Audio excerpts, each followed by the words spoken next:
दोस्तों, हमारे जीवन में बहुत सारी परेशानियां होती हैं। उनमें से एक परेशानी ये होती है कि बीते हुए समय की कुछ ऐसी बातें होती हैं जिनमें हमने बहुत कुछ सहा है।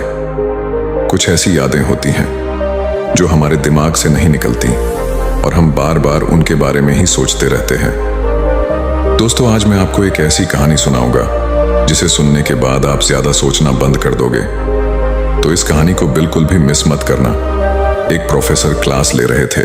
क्लास के सभी छात्र बड़ी ही रुचि से उनके लेक्चर को सुन रहे थे।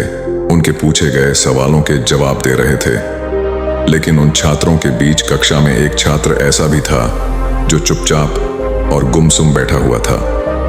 प्रोफेसर ने पहले ही दिन उस छात्र को नोटिस कर लिया, लेकिन कुछ नहीं बोले। लेकिन जब 4-5 दिन तक ऐसा ही चला तो उन्होंने उस छात्र को क्लास के बाद अपने केबिन में बुलवाया और पूछा, तुम हर समय उदास रहते हो, क्लास में अकेले और चुपचाप बैठे रहते हो, लेक्चर पर भी ध्यान नहीं देते, क्या बात है, कुछ परेशानी है क्या? सर, वो छात्र कुछ हिचकिचाते हुए बोला, मेरे अतीत में कुछ ऐसा हुआ है जिसकी वजह से मैं परेशान रहता हूं, समझ नहीं आता क्या करूं। प्रोफेसर भले व्यक्ति थे। उन्होंने उस छात्र को शाम को अपने घर पर बुलवाया। शाम को जब छात्र प्रोफेसर के घर पहुंचा तो प्रोफेसर ने उसे अंदर बुलाकर बैठाया।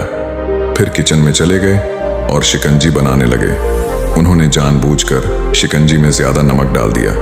फिर किचन से बाहर आकर शिकंजी का गिलास छात्र को देकर कहा, ये लो, शिकंजी पियो। छात्र ने गिलास हाथ में लेकर जैसे ही एक घूंट लिया, अधिक नमक के स्वाद के कारण उसका मुंह अजीब सा बन गया। ये देख प्रोफेसर ने पूछा, क्या हुआ, शिकंजी पसंद नहीं आई?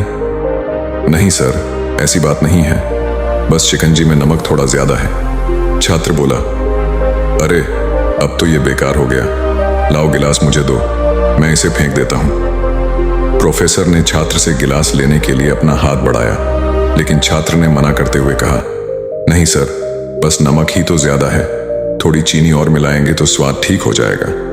यह बात सुन प्रोफेसर गंभीर हो गए और बोले, सही कहा तुमने, अब इसे समझ भी जाओ, ये शिकंजी तुम्हारी जिंदगी है, इसमें घुला अधिक नमक तुम्हारे अतीत के बुरे अनुभव हैं। जैसे नमक को शिकंजी से बाहर नहीं निकाल सकते, वैसे ही उन बुरे अनुभवों को भी जीवन से अलग नहीं कर सकते।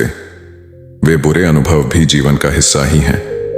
लेकिन जिस तरह हम चीनी घोलकर शिकंजी का स्वाद बदल सकते हैं, वैसे ही बुरे अनुभवों को भूलने के लिए जीवन में मिठास तो घोलनी पड़ेगी ना। इसलिए मैं चाहता हूं कि तुम अब अपने जीवन में मिठास घोलो। प्रोफेसर की बात छात्र समझ गया और उसने निश्चय किया कि अब वह बीती बातों से परेशान नहीं होगा। सीख, जीवन में अक्सर हम अतीत की बुरी यादों और अनुभवों को याद कर दुखी होते रहते हैं। इस तरह हम अपने वर्तमान पर ध्यान नहीं दे पाते और कहीं ना कहीं अपना भविष्य बिगाड़ लेते हैं। जो हो चुका उसे सुधारा नहीं जा सकता, लेकिन कम से कम उसे भुलाया तो जा सकता है, और उन्हें भुलाने के लिए नई मीठी यादें हमें आज बनानी होंगी। जीवन में मीठे और खुशनुमा लम्हों को लाइए, तभी तो जीवन में मिठास आएगी। दोस्तों, ये कहानी आपको कैसी लगी हमें कमेंट में बताना, और चैनल को प्यार दिखाने के लिए सब्सक्राइब जरूर करना।